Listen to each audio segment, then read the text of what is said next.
Hey everybody, it's Walt from Dirtfoot Racing.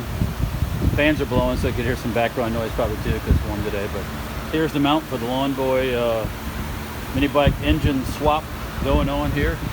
There's the engine. There's the mount. Just finished welding it up. Gonna be maybe tomorrow. Get her all mounted up. Maybe sometime this weekend run it a little bit. See how it goes. See ya.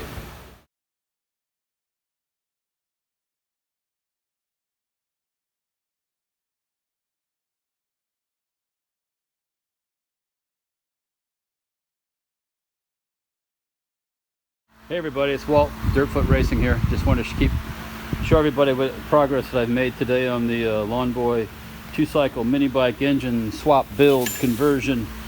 Got the mounting plate for the engine all done and for the torque converter. Got that all welded up. Have to do a little, hopefully tomorrow, look at that stuff up. Hopefully tomorrow I'm going to get this thing mounted up in a frame and maybe try it out. Got to make a couple of spacers here and I'll put a couple of bolts in for that there. Got to do an exhaust. Short little exhaust manifold. Gonna do a proper pipe, but tomorrow I might not get to the whole thing. But anyway, so we are making progress on it, so stay tuned.